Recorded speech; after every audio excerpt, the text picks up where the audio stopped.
Go ahead. So there's no essay today. Good afternoon to Toastmasters and guests. Welcome to the first ever online meeting of Medley Toastmasters, meeting number 552.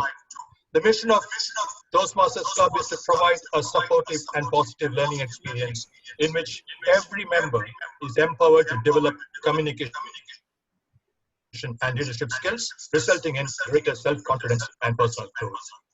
Before we begin, please do not switch off your mobile. Please go by the rules set by the host and the TMOD. Over to President DTM Sugandhi Perisa.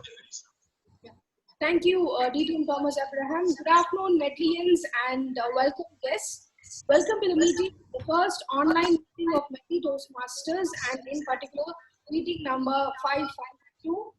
They say with each challenge, we try and discover the hidden potential that we have. And I think in all these challenging circumstances, we have now embraced the new online platform. And today, Medley is meeting virtually for the first time, trying to bring out speeches and trying to learn how to put ourselves together properly in front of the camera. Wishing all the rotarians and all the speakers the very best for a wonderful meeting, and I would also like to thank all the past members and guests for joining us in a special meeting.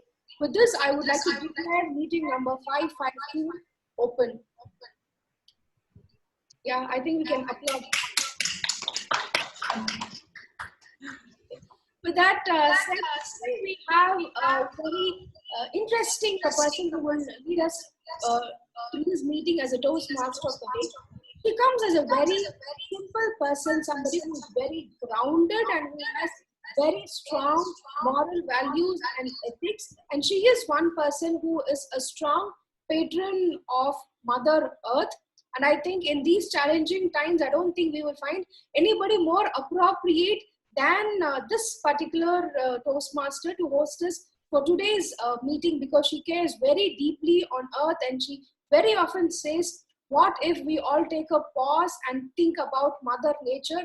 I think once we are all forced to think of Mother Nature and change our ways. So over to the wonderful Toastmaster who has left behind a legacy in her own small ways during our regular meetings to take us through an interesting meeting.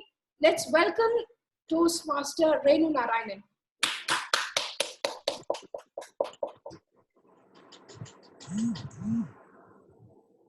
Action. Good evening, everyone. Today we are making history. I'm proud that I have the privilege to be handling the very first online meeting, and we've come together virtually to meet today. And let's give a big round of applause to all of us. That's if we can hear the applause. Okay, so I am going to, whether it's online or offline meeting, it's going to be the same. The agenda will be the same. So let me now introduce you to the agenda. As usual, our meeting has 3 segments. The first segment will be the prepared speech segment, where speakers will come to the, of course, will come to the mic, I should say, and present a speech based on their project. Today we have 3 excellent speakers. We can look forward to some very interesting speeches. And of course, the second segment will be the table topics segment, which is a very, very exciting one. This is awaited with great trepidation and excitement. So we will see what our table topics master has to offer this evening. Now, the third segment, of course, is a very, very important segment, because this is the evaluation segment where all the speakers will get to hear immediate feedback on their speech. So before I bring in the general evaluator, let me just speak a little bit about the theme of the day, which I had the privilege to choose. Today's theme is, what's your legacy? Now, when we hear the word legacy, what do we immediately think of? We think of something in terms of material possessions. We think of the house that we may inherit, or the cash, or the jewelry, or anything that our parents or our grandparents have left behind for us. But for me, somehow I feel the term legacy is very different. My parents were very middle class and they didn't have much to give us in terms of material things. But I think the legacy they offered us in terms of values that we invite from them, simply from the way they behaved in life, I think that is the most important legacy I've ever received. Their deep-rooted values, their love for nature, their love for animals, and their love for everything that was living.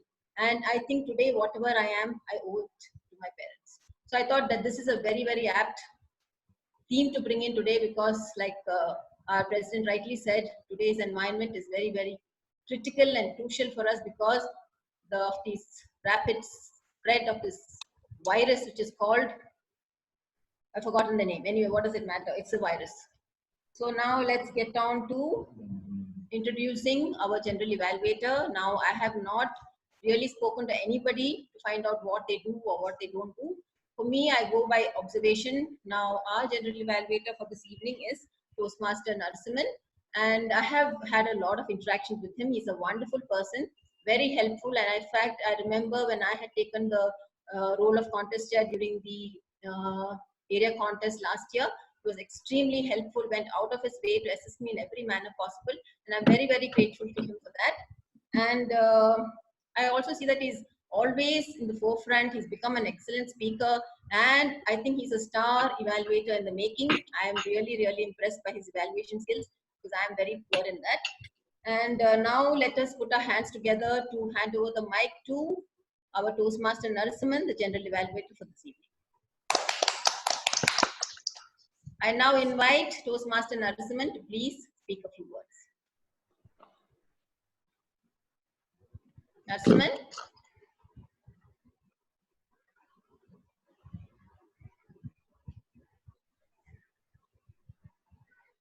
Narasimhan, are you there? Can you please unmute yourself?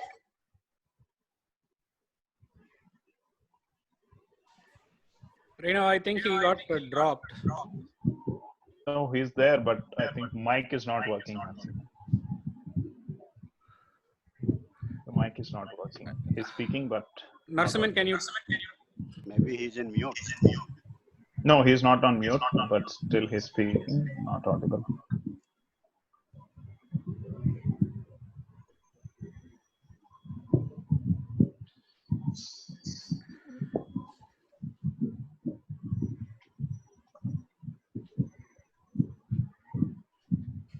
Narasimhan there? Renu, he's here.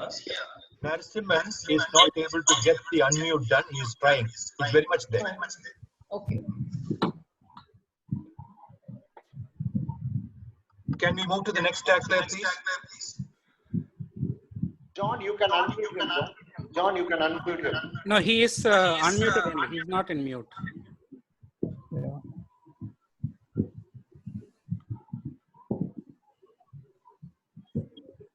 Narasimhan, the best way is to connect through the mobile.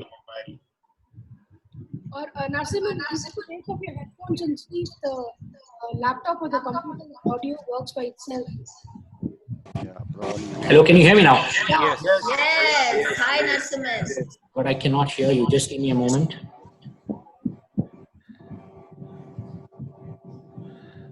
Hello, can you hear me now? Yes. Okay, let me try connecting my headphones again.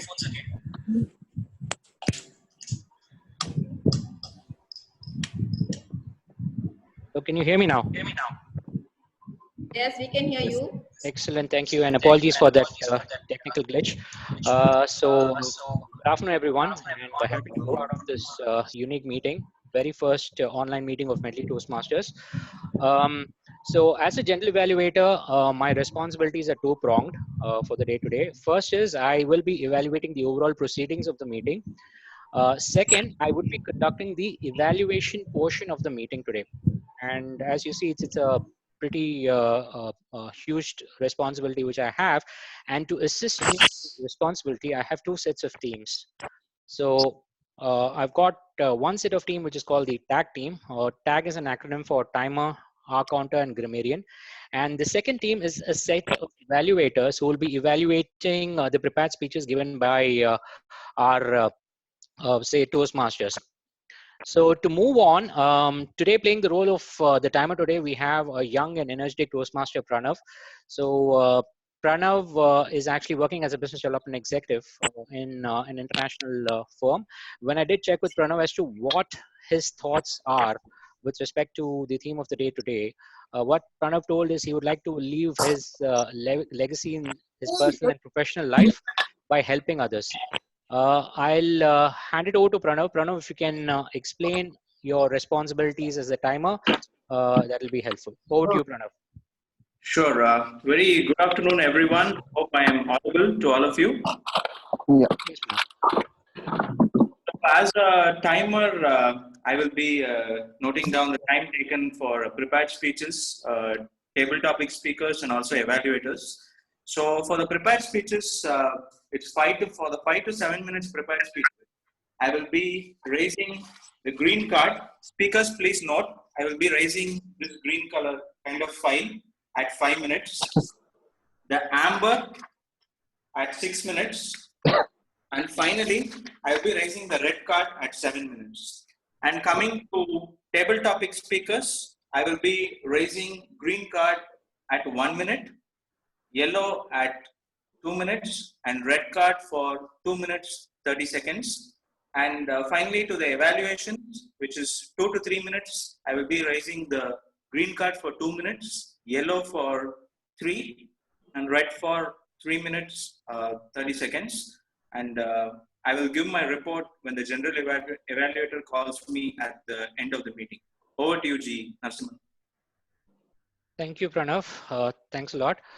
Moving on to the next role player, the R counter for the day today is going to be Ishwar. And Ishwar is a researcher in the field of deep learning and robotics.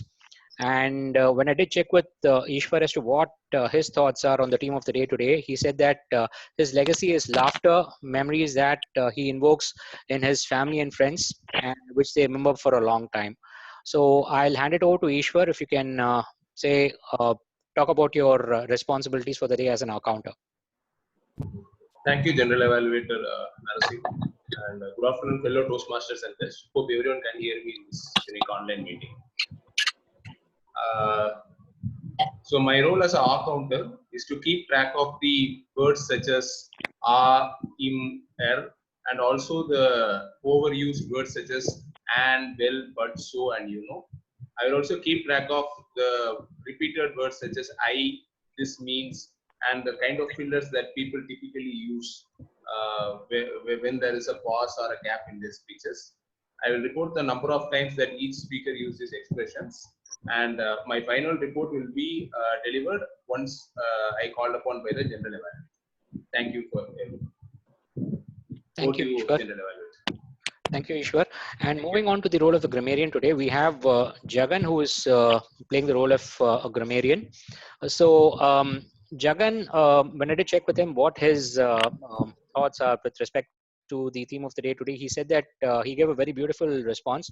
The art forms that we have created as human race are the most treasured legacies, and the magic of how they quench our thirst for spiritual belonging is beyond yet within well our imagination. So Jagan, I would request you to read out the responsibilities as a grammarian. Over to you. Thank you, Narasimhan. So my role as hope I'm audible. Yes, Jagan. Yeah. So my role as a grammarian is to note down the important usages, beautiful usages that we have as we speak, and not so appropriate usages, and note down these not so appropriate usages and give some suggestions at the end of the meeting. Now, I also have a responsibility to introduce the word of the day, which is heritage. There are two meanings to it. The word of the day is a noun, which is a heritage. There are two meanings to it. One is the property that we inherit.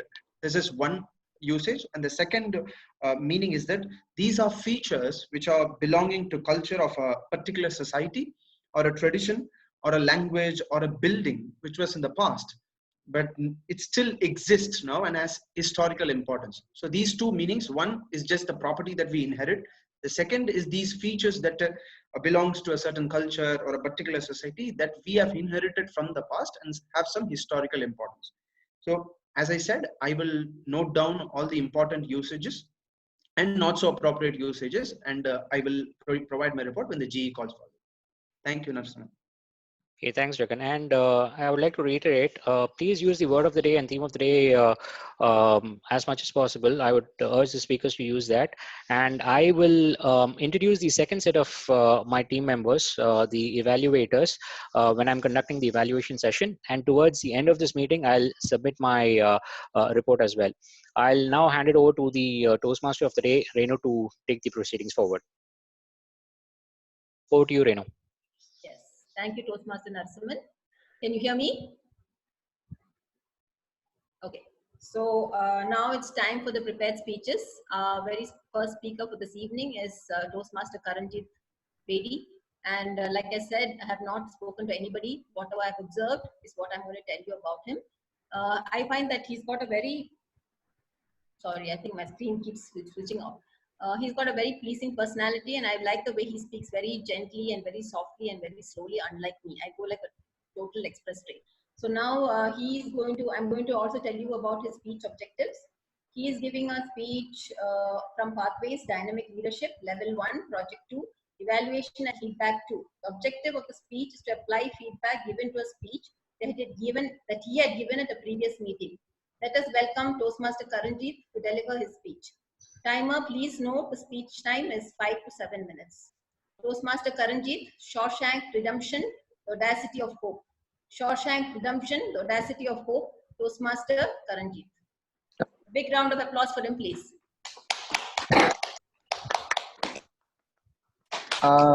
Okay, let me start. Great. Good evening, everyone.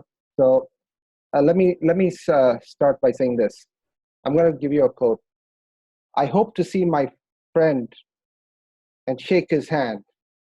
I hope the Pacific is as blue as it's been in my dreams. I hope.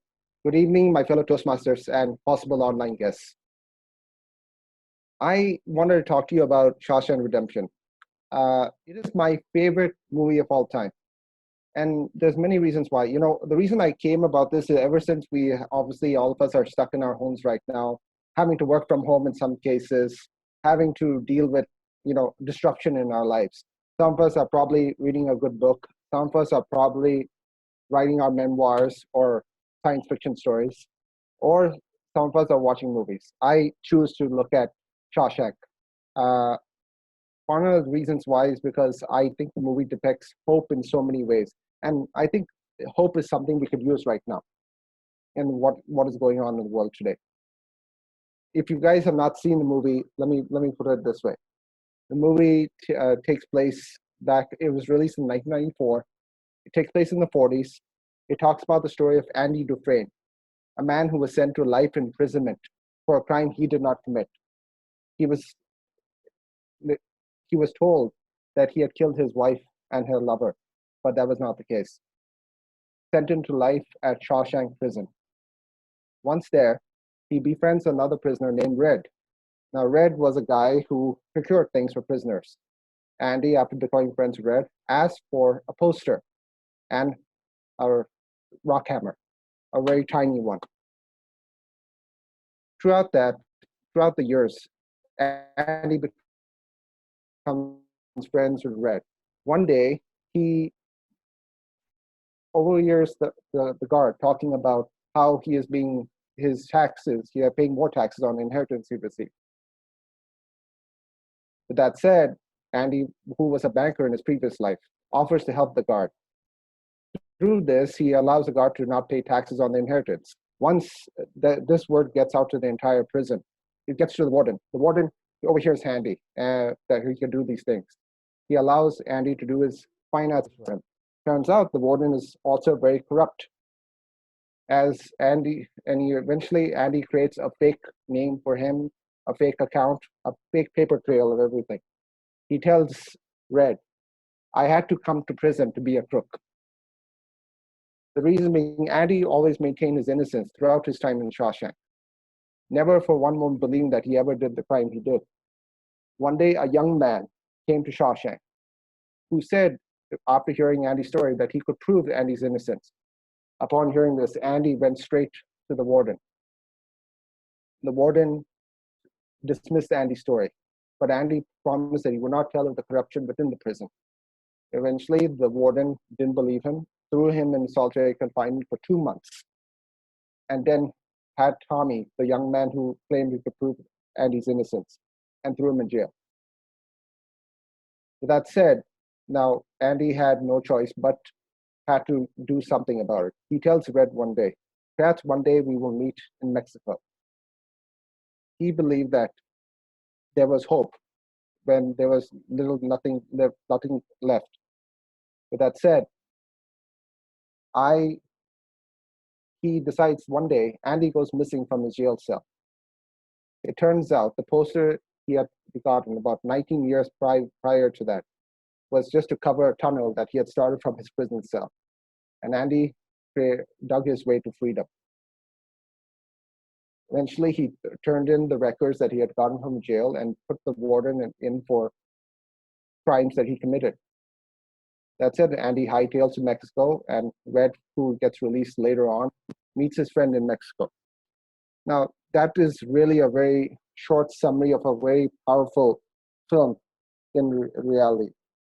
It is something that's hard to congest in a few minutes. But the reason I keep going back to this film, I probably have seen it 150 times, 200, 1,000 even. I don't know. I don't remember at all. But the fact is, the reason I keep going back to it is about being hopeful in a time of darkness, about going against evil, pure evil in your sights. It is about being willing to stay human when the prison itself turns you into an inhuman monster. That is what appeals to me about childhood. That is why it's still my favorite movie today. Over the last, maybe made about 25 years ago, it still stands the test of time. Just to make my point clear, I'll just play a very short clip from the movie. Hopefully it won't take too much time and this doesn't go astray.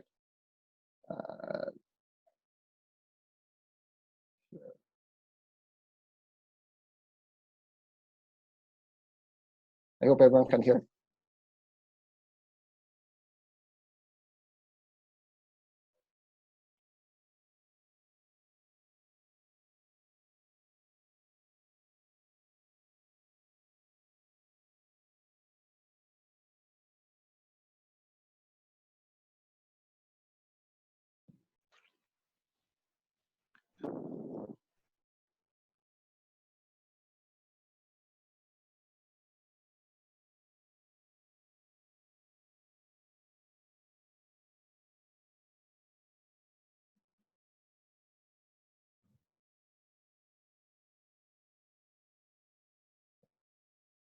Okay, so just to finish up really quickly here.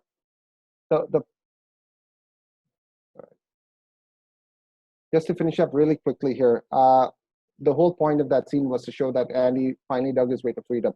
Right now, I think that is something we have a long way to go with the virus that is impacting everyone's life.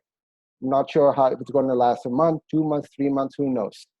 But the point is to be hopeful, stay hopeful, be good, be kind, be nice, and just stay hopeful throughout it because you never know when there's light at the end of a tunnel.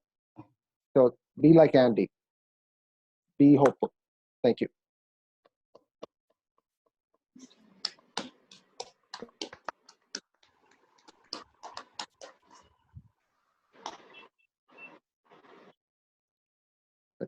A big round of applause for Toastmaster Karanjit, please. I didn't hear too many people clapping. Thank you. Okay, so let's go on to our next speaker. Our next speaker is distinguished Toastmaster Thomas Abraham. And before I talk about his speech, I'm going to give you a short introduction. I find that Thomas is very passionate about his role in Medley. He's a man who wears many hats and does so with aplomb. I personally feel that he's a BPPR in the making with on-point posters that he frequently designs whenever the current BPPR is busy. I admire the ease with which he's handling anything digital. I also admire his proficiency in evaluating speeches. Before I invite DTM Thomas Abraham to deliver his speech, let me give a brief description of his speech objectives.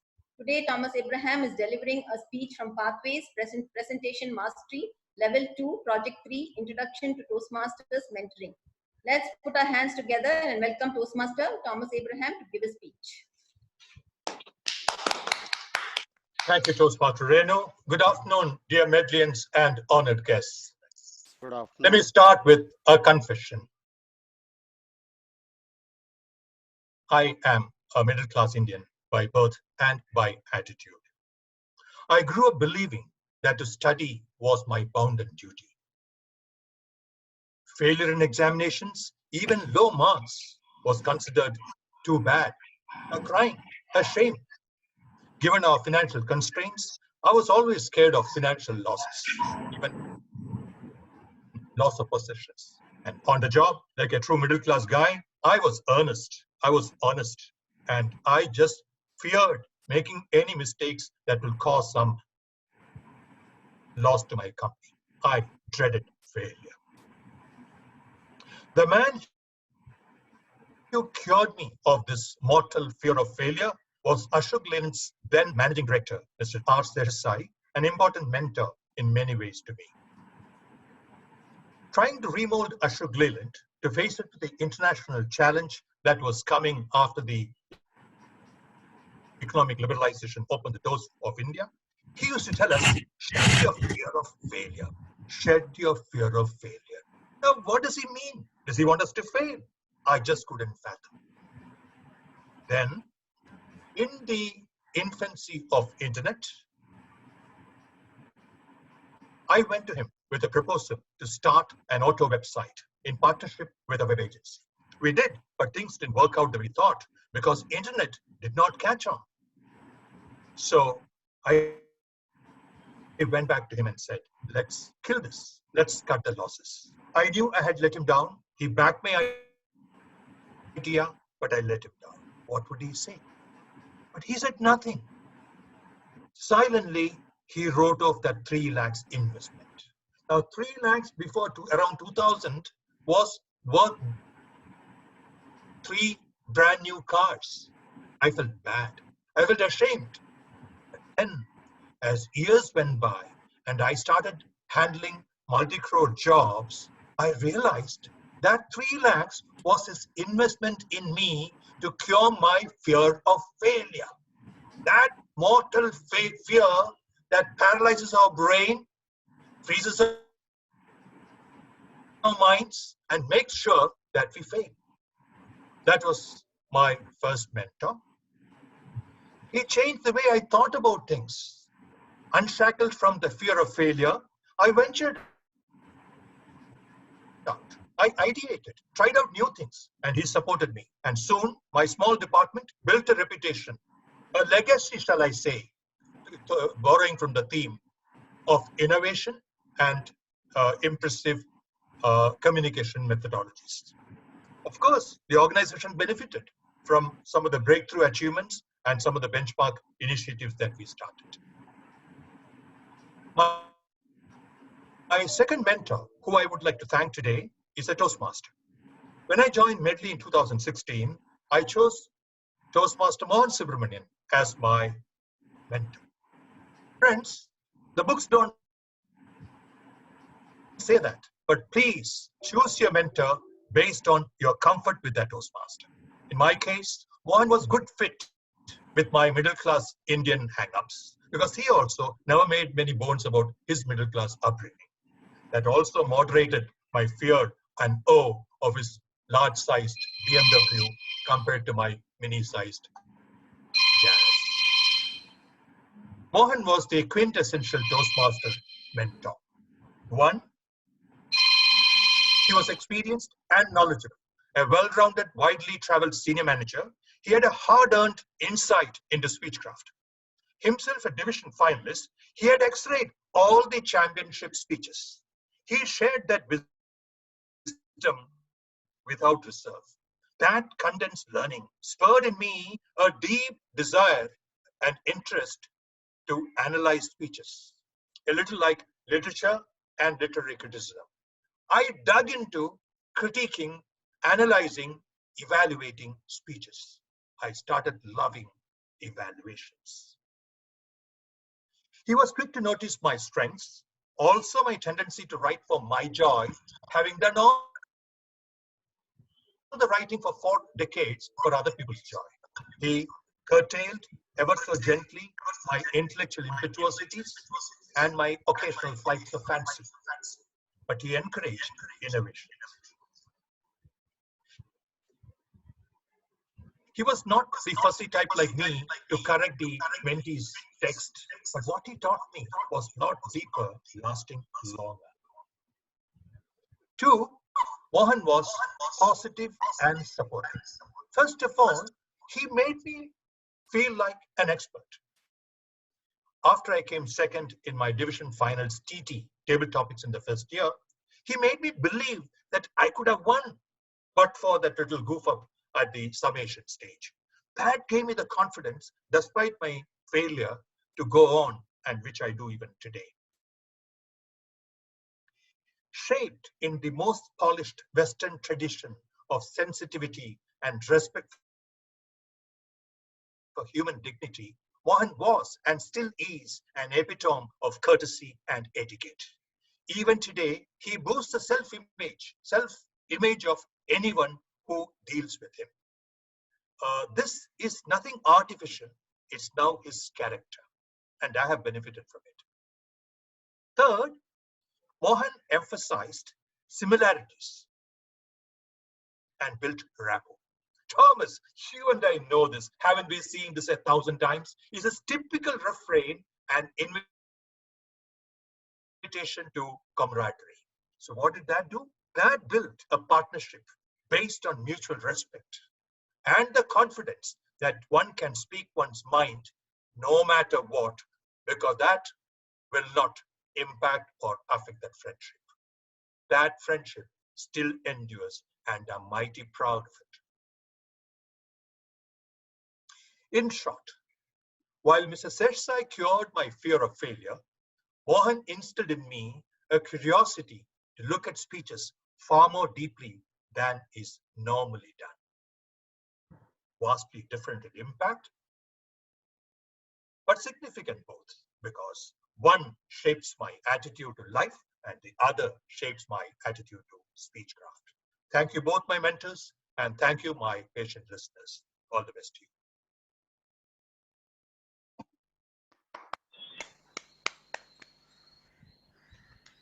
Big round of applause to our speaker, DTM Thomas Abraham. Wonderful speech. Stand to go on to our next speaker. Next speaker, of course, is our very own Toastmaster John Jayakumar. I think most of us know that he has taken up so many responsibilities in the XCOM especially. He has been VPPR, he has been VP, he's still VPM, and he's also now taken on the role of being the host for this meeting. And he's always soft-spoken and always willing to help. Only thing I want John Jayakumar to do is smile more often, which I think I keep telling him. Now, let me now talk about his speech objectives. Today,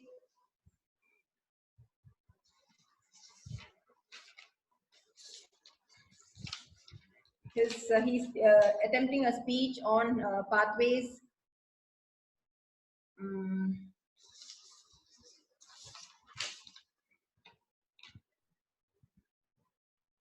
Pathways presentation mastery. He is doing. Okay, he's attempting his speech. Level 2, Project 1, Effective Body Language. It's a 5 to 7 minute speech. And let's put our hands together and invite Toastmaster John Jayakumar to deliver his speech. Toastmaster John Jayakumar, 5 secrets to an engaging video presentation. 5 secrets to an engaging video presentation. Toastmaster John Jayakumar. Let's put our hands together to welcome him. Good evening, Medley. Good evening. Good evening. So we decided to shift the meeting from the regular physical meetings to online, and then there were a few dropouts. So one of the positions opened up for a speaker. I picked it up, but then when I went and looked at my project, the project was effective body language. So how do you sit in front of a camera, in front of a computer, and deliver a speech on effective body language. So I thought, okay, let me take this up as a challenge and make this speech not as effective body language on a stage, but when you are given the limitation of sitting in front of a computer, the screen is all that you have. So how can you make the best use of what is given to you and deliver an effective presentation? So the topic that I have taken up that I'm going to present is 5 secrets to an engaging video presentation. So let me start with the first item. By the way, this is not anywhere from the internet. This is based on my own experience. I've put these together. The first thing that I think we need to do is, when you're in front of a camera, there is no stage for you, but you create your own stage, right? So in terms of the audio, make sure that you have a good quality mic so that people on the other end can hear you very well. And make sure that there is a clear background, which is not cluttered, which is pleasing to the eyes. And make sure that the color of the dress you wear is a little bit dark. So when you go in front of a camera, when you wear light clothes, it's difficult because there's not enough contrast. So preferably wear any dark colored clothes when you come in front of the camera. The next one is lighting. Make sure that there is enough lighting in front of you so that your face is clear. Avoid backlight. So if you are sitting with a window behind your back, make sure that you put the curtains on, or if the other side of the wall is good, then you turn towards the window so that your face is very clear. And the last one in creating the stage is basically the set of tools that you use, right? So for example, today we are doing this meeting through Zoom. So make sure that you know how to use the basic controls of Zoom, like how do you mute, how do you unmute, if you want to share a screen, how do you go ahead and share that? So those basic controls, make sure that you're thorough with it. The second point, once the stage is ready, is the posture, right? So make sure you sit comfortably, lean back on the chair, not crouching in the front. Some people, what they do, because they want to speak very close to the mic, they completely crouch very close to the mic. It sometimes looks a little awkward. So sit straight, sit comfortably, look relaxed, breathe easy. And the third one is eye contact. So this is a very, very important thing. So I want all of us to do a simple exercise. What I want all of you to do, I want all of you to look directly into the camera and smile for 15 seconds. Can all of you look into the camera and smile? I just took a good screenshot. Thank you. So what happens is, we tend to look into the computer screen and speak because we think we are directly looking at the audience and speaking. But what happens is, for the audience, it looks like the speaker is looking down, maybe at the notes or something, and speaking. So if you want to make eye contact during a video presentation, make sure that you look directly into the camera, even though it is not natural for us. That's something that you have to do. Now, moving on, the next one is gestures. So feel free to use both your hands and then use gestures wherever possible. Let's not overdo it for the sake of doing a gesture, but wherever possible, make sure that you use your hands, both hands, freely and do the gestures. And one thing you got to be careful when you do your gestures is, when the mic is very close to you, make sure you don't knock off the mic. That's something, very important. And of course, smile a lot when you speak, because that gives a positive impression to the audience looking at you from the other side. If you want to use the computer, so you want to do a presentation or anything, use your left hand or right hand, one of the hands, and then do the gestures with the other hand. The next one is voice clarity. So make sure that you have a very good quality mic, because that's the only way that the audience on the other side is listening to what you're saying. And be as close to the mic as possible. So in summary, when you want to give an engaging video presentation, make sure you create the stage, because it's all yours, in your control. And have a good posture, have good eye contact, look directly into the camera, use gestures wherever possible, use both your hands freely, and make sure that your voice clarity is good. So these are the 5 secrets that I've been following to make engaging video presentations. Over to you, Modi.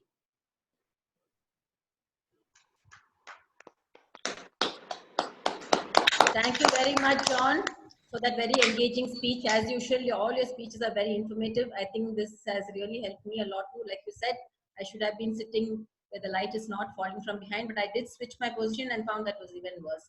So let's, now, before I call the table topics master, can we please vote for the best speaker today?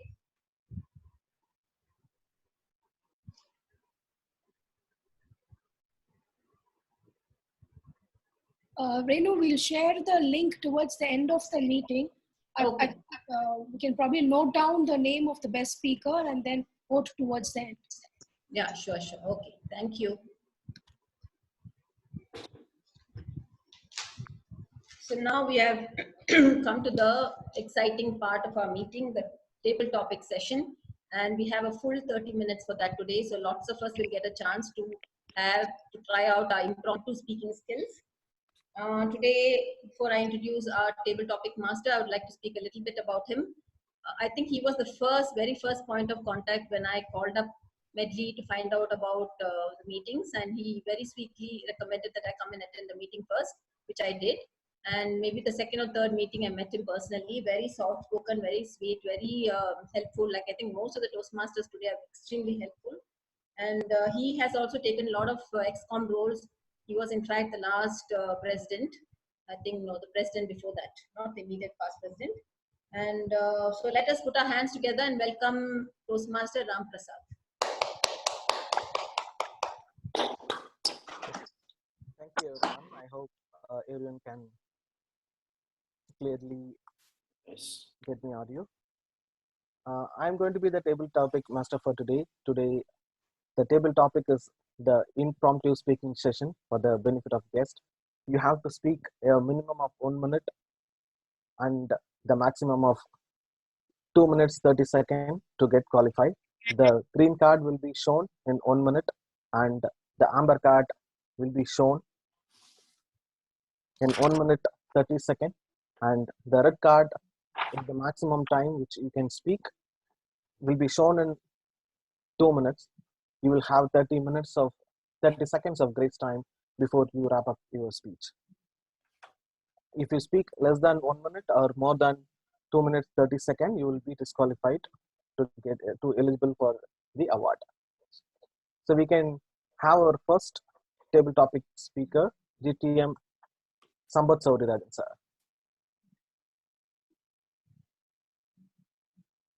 So I would like him unmute himself. Yes, I'm ready. No legacy is so rich as honesty. No legacy is so rich as honesty. DTM Sambat Saurirajan. Hi, Millions, how are you? Fine. Good. Ram Prasad has chosen an intangible thing called honesty, which most of modern men do not know about. He says no legacy is as rich as honesty. So legacy generally we think somebody else is giving, somebody senior to us is giving to us, maybe the parents or somebody else, maybe an uncle or somebody who leaves us. Do you think you will really love an uncle who leaves you honesty instead of property in, in your village or in some grounds in Ooty or something like this? If you think you are still going to be appreciating him, then you have got honesty. So you have inherited honesty from that person. Because honesty is something which is beyond monetary value, beyond tangibility, and you have to feel it. So the general expectation is every parent, I'm not able to see the timer. Yeah, I'm seeing now, okay. The general expectation is that every parent will leave something for the children, and the Indian type of scenario, the strong expectation is the parent will leave the children a lot of good habits, values, and a system by which they can live. But these days, it doesn't always happen.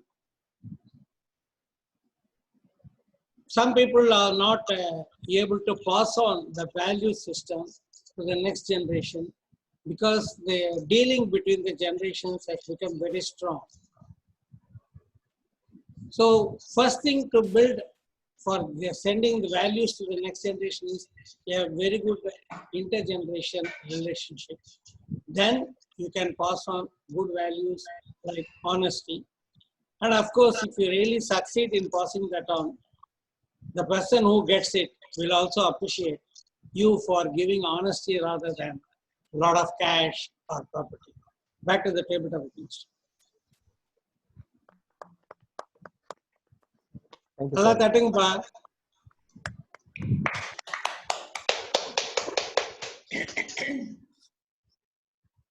Okay, we can have our next speaker, DTM Satish Kumar. I'm ready, Ram Prasad. Never dream about success, work for it. Never dream about success, work for it. DTM Satish Kumar. Thank you, Ram Prasad. Dreams, it always brings the memory back to the childhood, rather than worry about what big things we achieve. The dreams are so high in numbers. There is no limitation to the dreams also. But once the child become an adult and adult become a responsible family man, so the dreams will keep, dreams will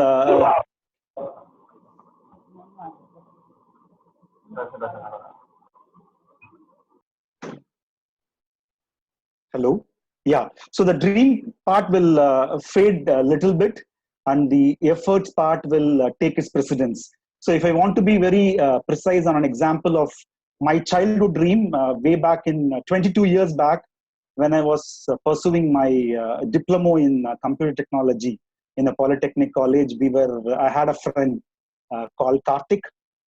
We both traveled to the college an hour of journey from my native to the place where the college was there. We used to come across the huge bus depot in the evening when I get down from the college bus. We always dream about the KPN travels, the huge sleeper buses which will fly between Erode and Bangalore, Erode and Coimbatore many a times. We always had the huge dream that one day, I used to tell Karthik, one day we must get hold of this bus and travel with no worries for about 8 hours to reach Bangalore and come back. The kind of dreams I had as an individual, as a college going kid was so small. But over the years, the dreams has had no boundaries now. Right from there on, dreaming about traveling at least once in a AC bus, my journey now took my recent moving from a job from Chennai to Mumbai, took me to fly every weekend on a flight. So it's not about just a dream, the ability to work for the success. Now I am seeing the huge difference from my childhood dream to the present scenario now. Over to you, Table Topic Master. Thank you.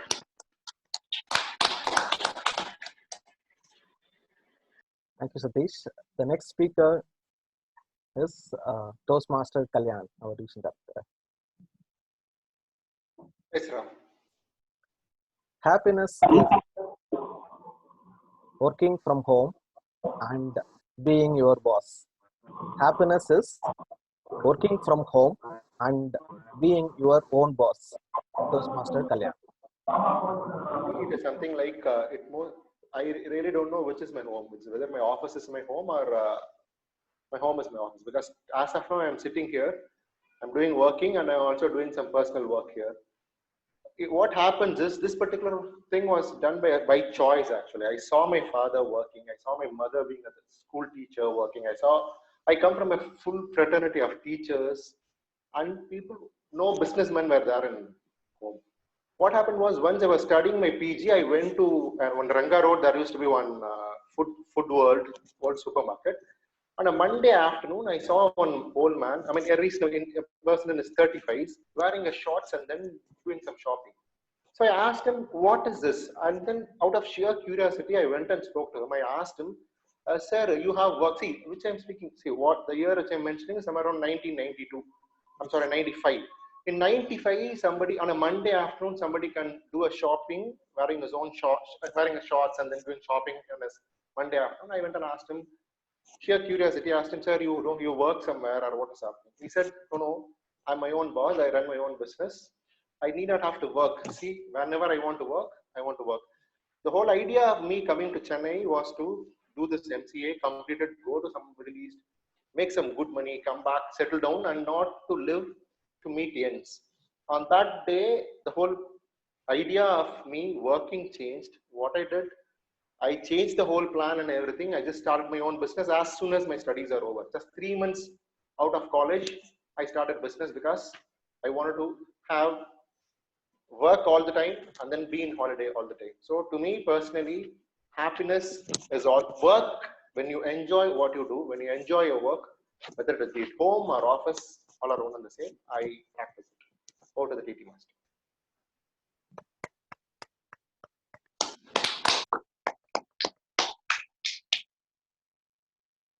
Thank you, Kalyan. The next speaker will be guest Rajendran.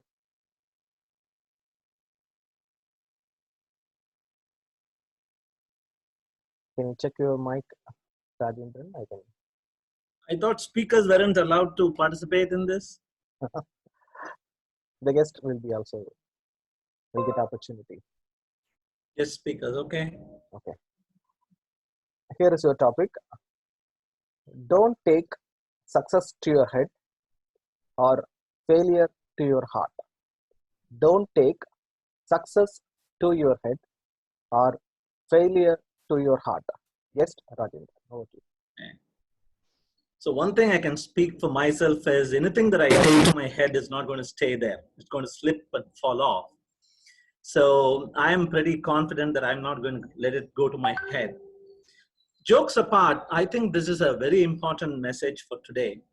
With all the technological advances that we are seeing, today we are being globally affected, threatened by something that we can't even see.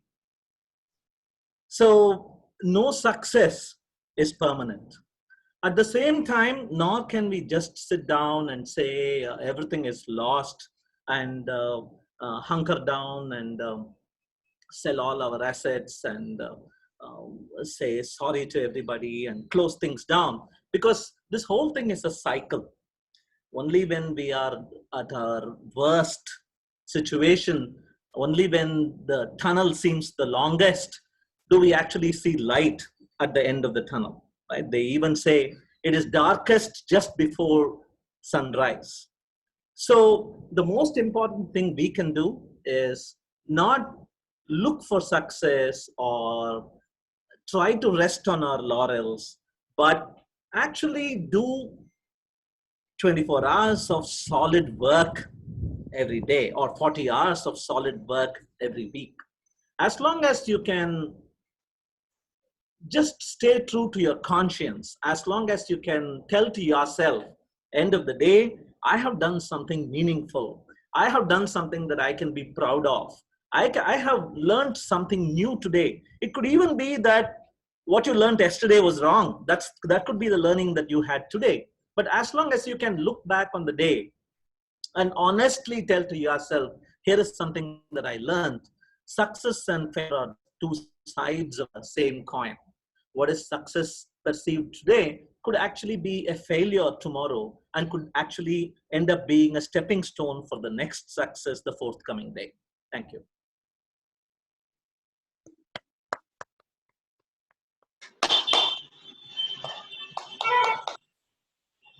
Thank you, Rajendra. Okay, the next speaker, DTM Sundaraman sir. Yes, no. Yeah. Culture grows on the vine of tradition. Culture grows on the vine of tradition. DTM Sundaram. VINE, vine.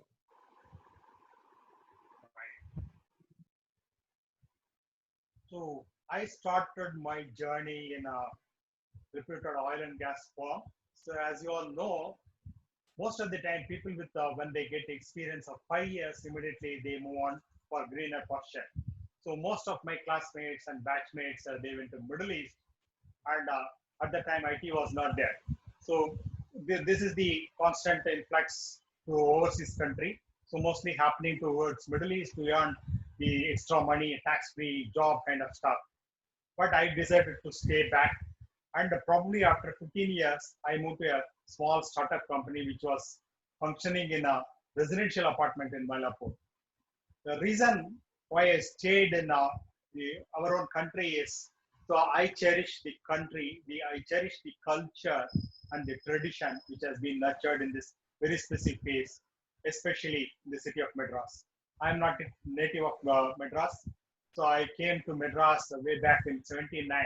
But this city, many of the many of the outsiders who come to Chennai, so constantly crib about the inconvenience caused in Chennai. They talk ill of this particular city, but I like this city because this city has nurtured so much of tradition and culture.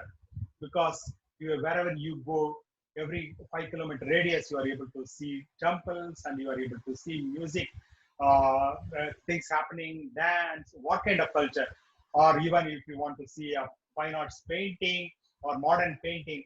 So whatever you bring it under the bucket of culture or tradition that you can see in Chennai. So here, in fact, one may not have sufficient time to see, enjoy all the forms of culture. That is the kind of events happen in Chennai. So because people come here and they know that they miss something. So people would have come from far off from Chennai. They would have come and settled here, but they would have felt. So all of a sudden, I'm seeing the red card here. Thank you, Pranav. So I think this is the city where I need to cherish, because Chennai is a place where culture and tradition go in hand in hand. Thank you so much. Over to Kevin.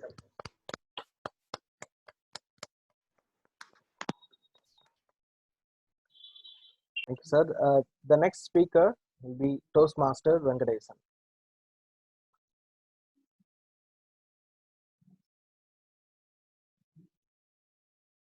You can throw your topic. Yes, sir. Happiness is a choice. Happiness is a choice. Toastmaster Venkatesan. Yeah, according to me, first I would like to talk about the legacy. When you throw the stone into the river, the ripple leaves begin the stone. Legacy is not money or any other thing. Like inheritance thing, they are talking about that, the word of the day. What your father had savings or any other thing. According to me, money is a medium of exchange. Legacy is the most important. Like that, happiness is not the choice. Whatever you are doing, you should do thoroughly, 100%. Your involvement, either in sports or in office work or personal work, you should work towards the commitment. That is my attitude. According to me, happiness is involvement. And the legacy, according to me, the legacy is you should give something good to the society, whatever you earn from the society. Over to the topic, master.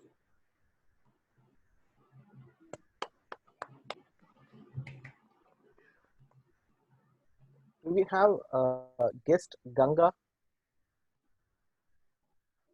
Okay. So the next speaker will be Toastmaster Surya.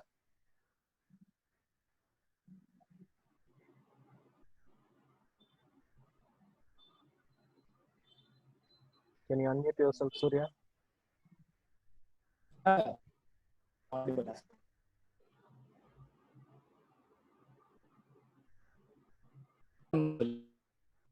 Okay, Surya, your connection is bad. Surya has gone behind the cloud.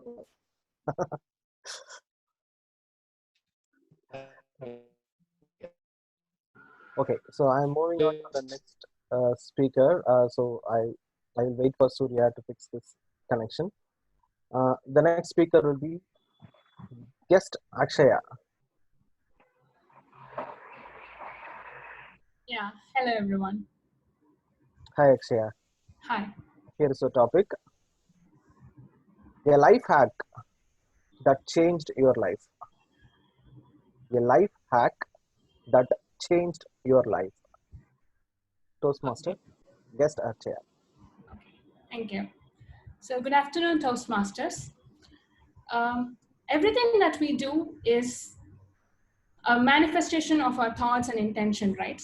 We want to become someone and our actions are aligned towards that. We want to become a speaker, that's why we're all here trying to speak. We want to become a writer, we want to do our best of things at work and all of that.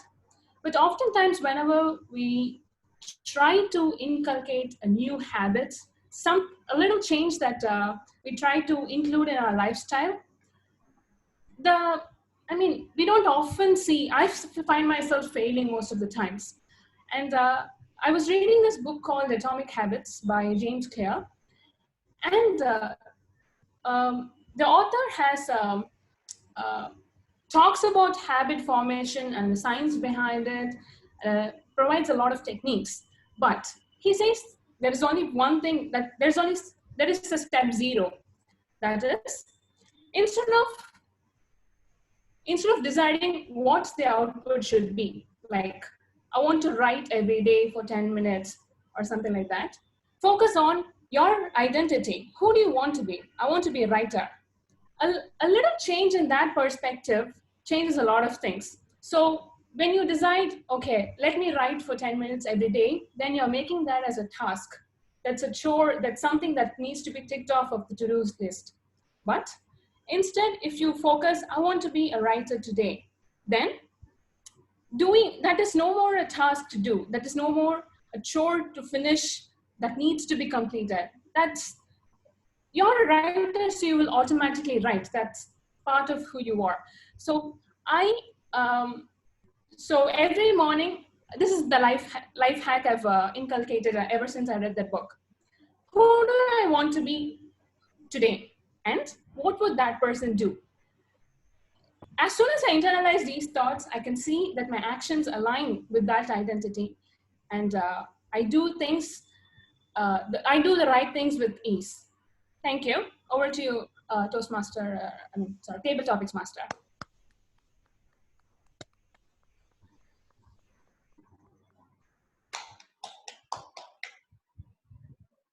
Can you have guest Janani?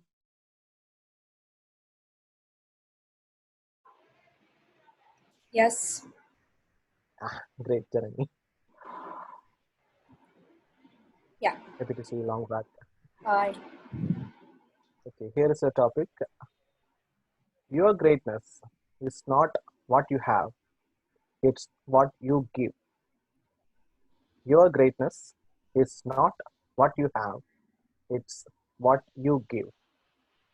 Janani.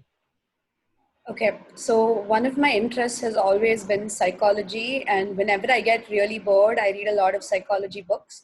And as a project last week, because we're all stuck in quarantine and isolation, I started reading the work of psychologist B.F. Skinner, who says that no human behavior is given to you at birth. Basically, you spend your entire life being conditioned, and you learn everything there is to know. I can start off as one thing and I can learn to become everything. So I would believe that every human quality is not what you were given or what you have currently, but it's what you can learn to be and what you can give. And I also believe that greatness as a concept, who defines who's great, basically. There's no set rules for who becomes great. But as long as you're being the best version of yourself and you're giving, basically you're taking all your best qualities and you're sharing that with the world, I believe that is much better than any greatness you were given to have. For example, all the great leaders are remembered by not what they had, but how much they showed it out to the public, because the public will only know what you show them. For example, Mother Teresa could have been the kindest person in the world, But we wouldn't have given her the title of Mother Teresa if she didn't show her greatness by actually doing things for that help, using her kindness to change the world. And all the great CEOs we admire, we believe that they're great. It's because they give out their greatness to us, like Jeff Bezos. So basically, if you have something, it's much better if you just share it with the world. So the greatness you have you give is much better than the greatness you have.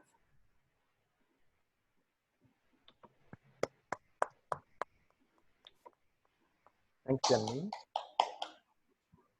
Next speaker, guest Mani Vikram. Hello. Yeah. Can you hear me? Yes, Mani, I can hear you. Okay. What makes you proud? What makes you proud?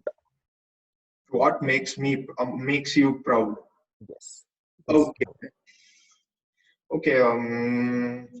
The simple things actually make me proud. It's not the big achievements, but the daily activity. Say, for example, at the ultimate end, if you achieve your goals, that's what makes you proud. So, for example, if I set out to wake at 5:30 a.m. and you wake up and you feel fresh, then that makes me proud. So, in the end, say, for example, if I want to complete a task, a big project, and if I complete it successfully, and at each point there are smaller goals, and by achieving that goals, those are what makes me proud. So there are two concepts. For example, things which makes me proud, as well as things which others appreciate. Say, for example, the things I do which others appreciate, that also makes me proud. So yeah, over to you, TTs. Yeah.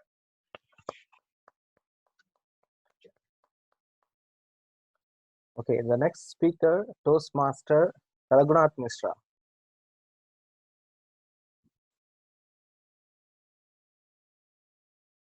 Yes, I am.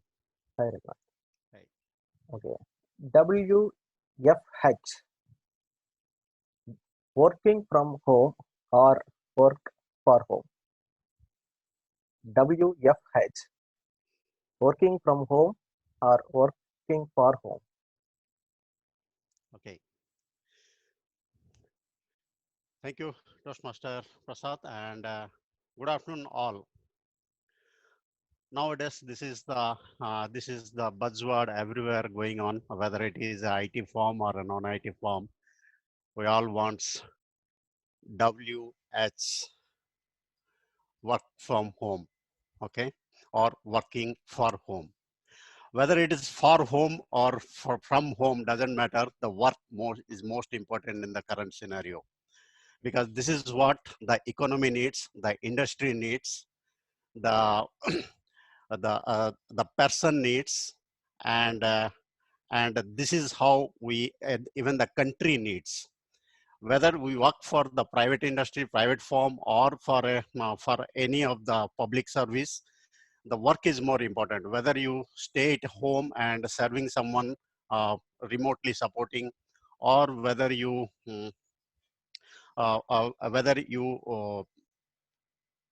serving, means going outside, serving for the people inside the home, it matters both. Because if you go outside, then definitely someone at home who is waiting for your service. That is work for home. And when you go, when you stay inside and work for someone, and the people who are staying outside, they are serving for them, that is work from home. So in whichever way, I feel work is more important, and this is something the need of the hour, need of the situation. Over to you, Toastmaster Ram Prasad. Thank you. Can you have Toastmaster Surya? Yes, I'm available. Okay. Hope I'm audible as well. Yes, Surya. Okay. Okay, your topic. Whom do you secretly envy and why? Whom do you secretly envy and why? Okay, so before getting into the topic, good evening all Toastmasters. So Medley made me to come to the top of terrace to speak. get a table topic chance and speak. Finally, I got the opportunity to speak. And by the way, I would want to know the meaning of the word envy. Can someone please help me what it is? Jealousy. Guilty. Jealousy. Jealousy. Okay. Jealousy. Of course, no. Okay. Of course, I get jealousy of each and every one who's doing something else. Like when it comes to my job, if someone is performing better than me, I feel jealousy about them, but in a positive way. Rather than cribbing about everyone. I rather I follow their food path. I even get them to be like a poster of them, and I imposter of them, and I also follow their steps to achieve certain things. So each and every person who do things differently, always whenever I look at them, I feel jealousy about them, and I in a positive way again, I follow their footpath and try to do whatever that they are doing, and even more trying to do even more better than what they are doing. So that's what I would say. Over to you, TT Master. You proved once again, Surya. So you are so dedicated Toastmaster. Thank you. Great. Can you have Toastmaster Periyasamy?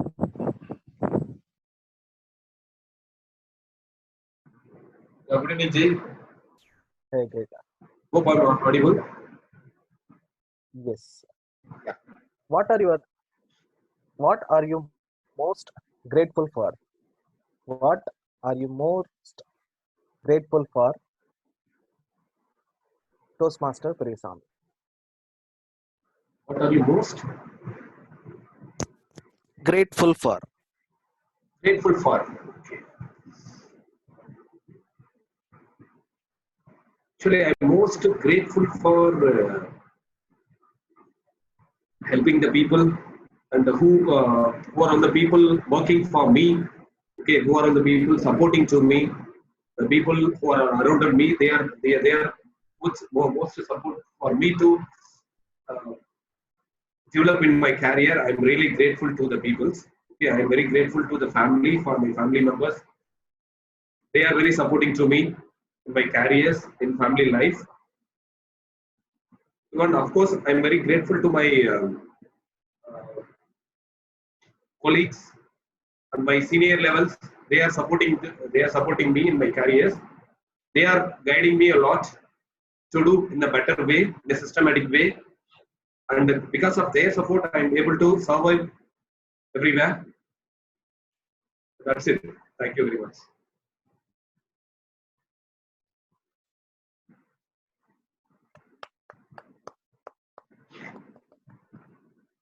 Thank you, Periyasamy.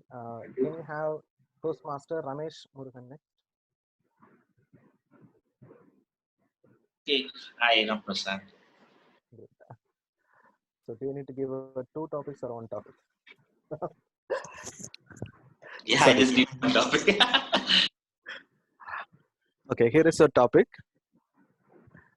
Don't be the same, be better. Don't be the same, be better. Toastmaster Ramesh Murugan. Thank you, Ram Prasad. A very interesting topic. Being part of the Toastmasters community itself ensures everyone not to be on the same ladder where we wanted to be. We wanted to be different, and we wanted to be better in every aspect what we do in our job. Whether it could be a communication or a leadership, we want to be better than the others. So that's one important part. Being part of Toastmasters, we are all continuously improving in that communication leadership skills. And I really appreciate the XCOM team in having this online meeting. My son wanted to see the complete Toastmasters, how the meeting is happening. Now he is witnessing the whole session, what's happening. And I have introduced the table topics in my home. So I used to ask my son whenever they come from school, what is the highlight from every day, what's happening in school. They didn't open up freely, and then they will not reveal the complete story. So I wanted to be better, not the same way I want. So I introduced table topics every day 9 o'clock in the evening. I used to open up a topic, and they volunteer themselves, and they really like that 1 minute, 1.5 minute, and 2 minutes, and then the color codes what we use. I have implemented that, and they volunteer themselves, and by the time 9 o'clock comes, they wanted to give a topic, and they will speak 2 minutes, 2.5 minutes non-stop. They will talk, given any topic. So that way, I think I'm very thankful and grateful being part of the Toastmasters fraternity, and that helps me to not be the same, to be better always. Thank you. Over to you. Great, Ramesh. I can see his reaction and the excitement. He's so curious to see going to be the good next Cavalier soon, I believe. Okay, the next speaker, Toastmaster Krishna Kishore.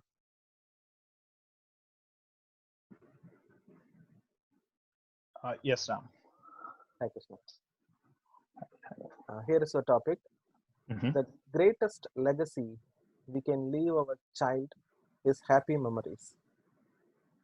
The greatest legacy we can leave our child is happy memories. Thank you, Ram, and good evening, all. I would completely echo with what Ram has said. The greatest memory what we leave to our kids is the happy memories.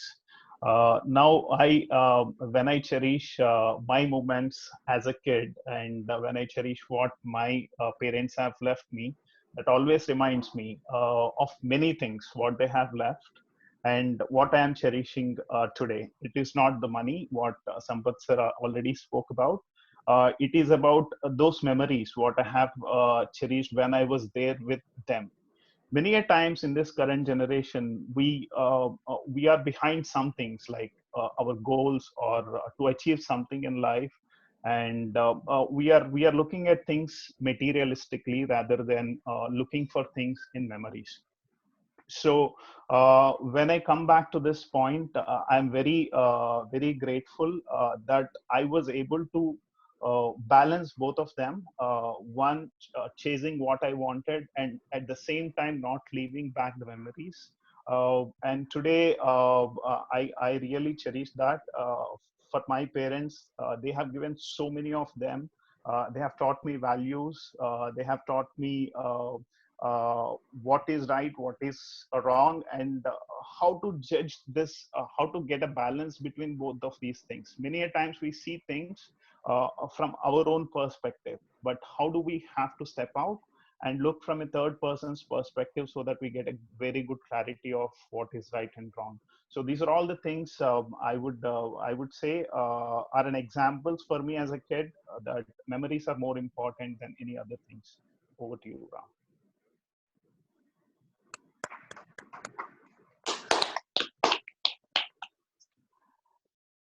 Thank you, everyone. With this, we have came to the end of the session. I am handing over the stage to Toastmaster of the day.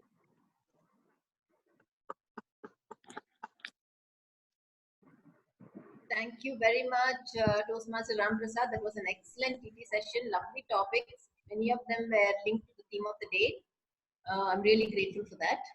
Now, I would like to request our timer, Toastmaster Pranav, to read out the list of the qualified speakers, prepared speakers, as well as the qualified TT speakers, please. Thank you very much, TMOD. So coming to the prepared speeches, all three speakers are qualified. Let me name them.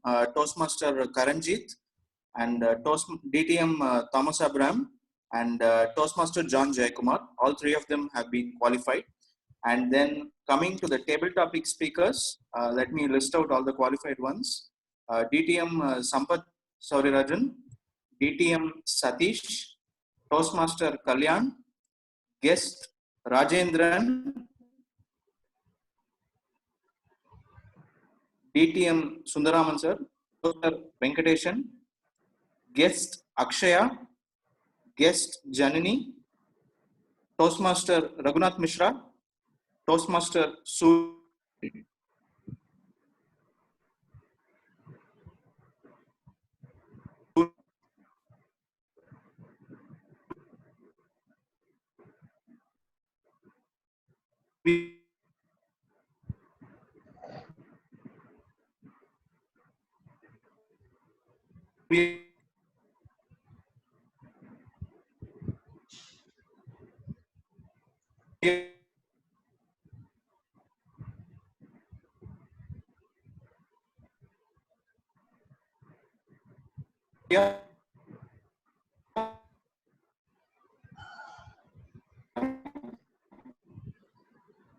Toastmaster.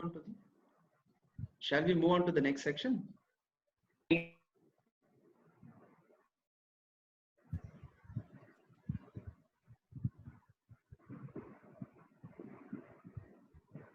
Shall I continue the session?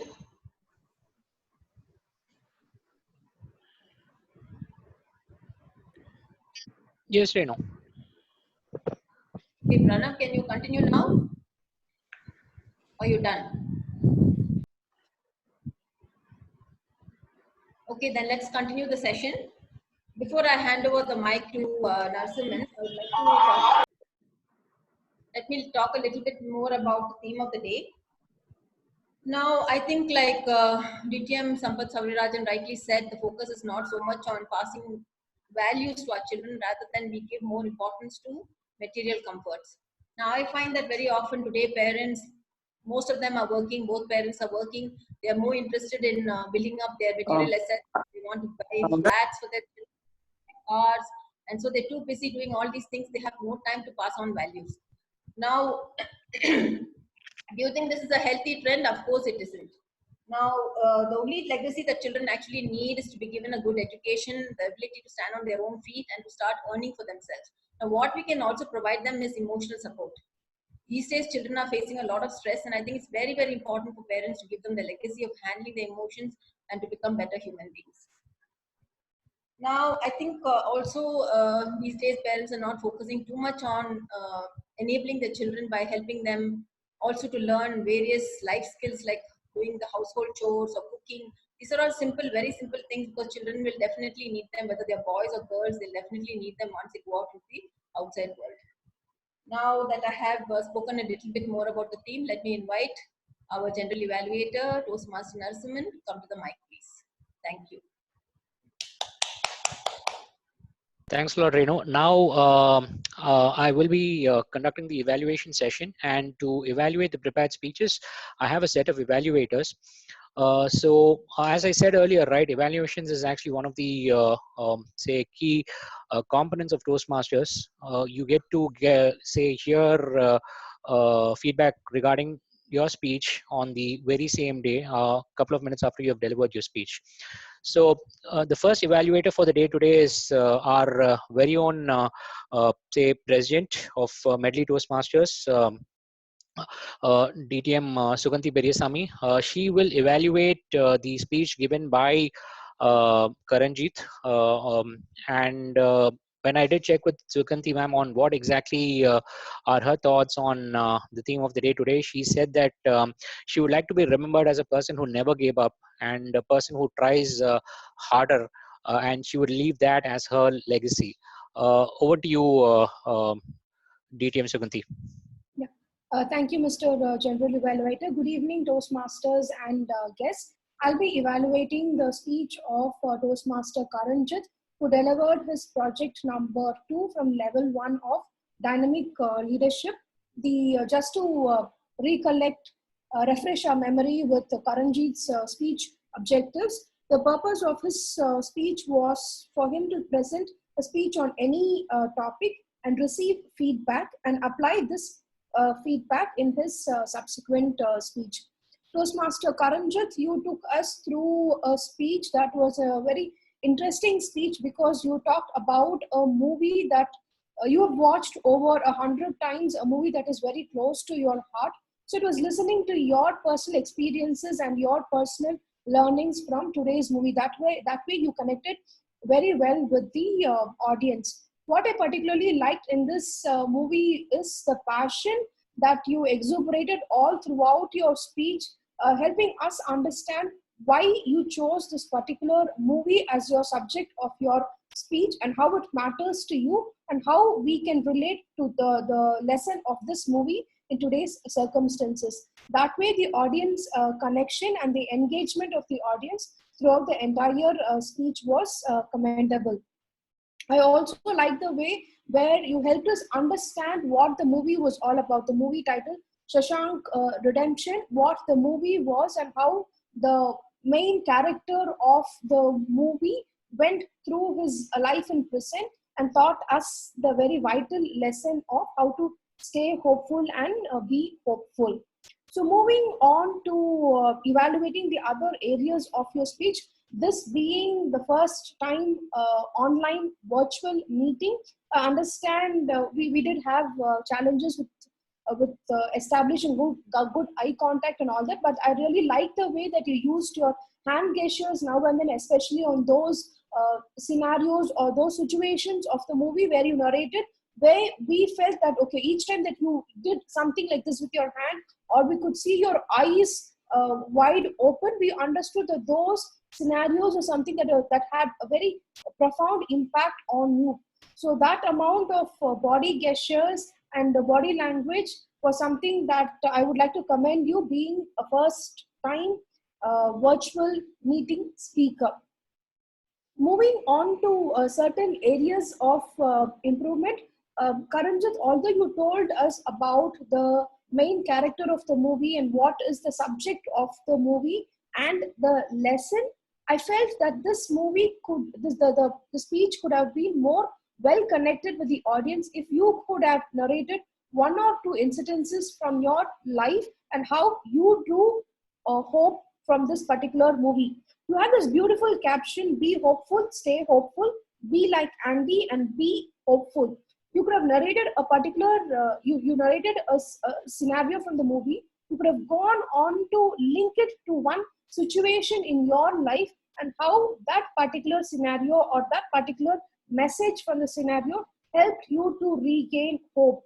And then you could have emphasized on this punchline, be like Andy, be helpful.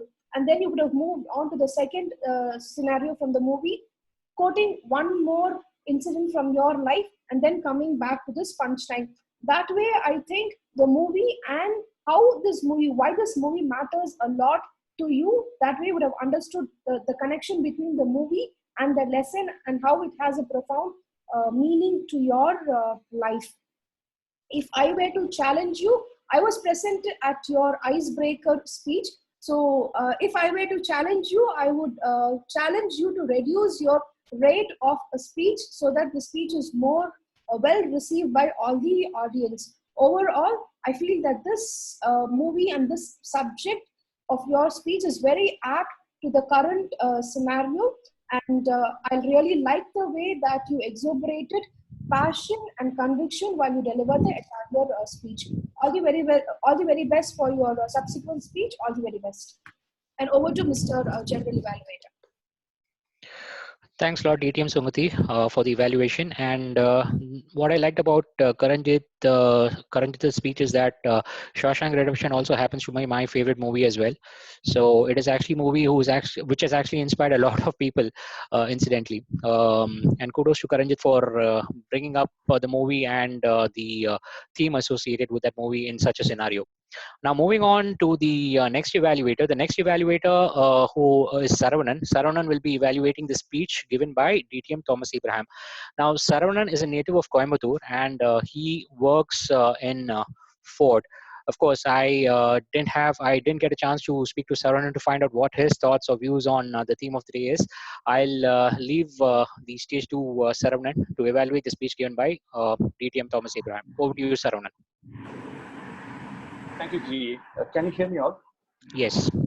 Okay, good. So a mentor is someone who sees more talent and ability within you than you see in yourself and helps bring the best out of you. That was very clearly evident from DTM Thomas' speech. There are three things I like the most. The first one is the structure of the speech. If you see any speech, the speech will start like this. Tell the audience what you're going to tell them. DTM Thomas told very clearly, captured the attention of the audience in the very first phrase itself. The middle class Indian who dreaded of financial failure. It touched the chord with the audience, definitely, because any middle class person will be able to associate with that. That's the first thing. The second important thing of a structure of the speech is tell the audience what you're telling. The way Mr. Thomas connected the 3 lakh that was treated as an investment for his multi-crore program success and how his mentor helped with that. So that is what was very clearly coming out of that. The third thing I like the most in the structure of the speech is tell them what you have told them. So at the end of the speech, he emphasized on how the mentors shaped his life as well as his speech, both from life as well as from the Toastmaster perspective. This was very clearly coming out from the structure of the speech. The second important thing I liked is the speech value, because any speech should have some value to the audience. The value that I see from this speech is how to choose the mentors. Choose somebody whom you are comfortable with and build a partnership on mutual respect. This mutual respect, that's a very, very, very key word, and it is a very good lesson for all the audience as well. So in case for TS Toastmasters, if you have to choose a mentor, how to choose the mentor, that is the value that is coming out of speech. The third thing I like most from the DTM Thomas speech is the voice variety. He has right emphasis and carried the message very clearly and evidently. And the choice of words was very, very brilliant. So these are the 3 aspects I like the most. But if I have to give some scope of improvement, I would say it was a bit fast-paced towards the end. What I felt is the speech was like a clear stream, and suddenly there were some ripples at the end. So if we could have looked at that aspect of the speech, that would have been much better. Maybe it is due to the time also, or like the timer is not visible, so we are not sure like how long we have spoken also. That is one of the areas. To summarize, I would say the speech invoked the curiosity and provided a cue that anybody can cherish in their life. And it was very clearly coming out of the speech title also, a cue and the curiosity. Very well developed. I like the structure of the speech value, voice variety. And if you can look at the scope of improvement of the last few phases towards the end, it would have been a brilliant speech. I'm looking forward to the next speeches. Over to the general developer. Thanks a lot, Toastmaster Saravanan. I incidentally gave a speech about my mentoring and all that a couple of weeks back, and I was able to relate to whatever speech DTM Thomas was able to give. And definitely, yes, mentors are the people who actually mold you and make you better individuals. It was a great speech, and I enjoyed not only now but every time whenever DTM Thomas gives a speech. Now moving on to the next evaluator. The next evaluator is Ranga. Toastmaster Ranga will be evaluating the speech given by Toastmaster John Jayakumar. Now Toastmaster Ranga is a person who inspires me a lot. Primarily because he's a person who has or who is always there to help you out, be it in terms of meetings or even otherwise. He usually walks up to you and appreciates you whenever you give a good speech or whenever you do a good evaluation. So Toastmaster Ranga will be evaluating the speech of John Jayakumar. I'll hand it over to Toastmaster Ranga to evaluate John. Thank you very much for your kind words, G. Narasimhan. Good evening, all. Toastmaster John Jayakumar gave a second speech in level 2 of the effective body language pathway. The title of the talk was 5 Secrets to an Engaging Video Presentation.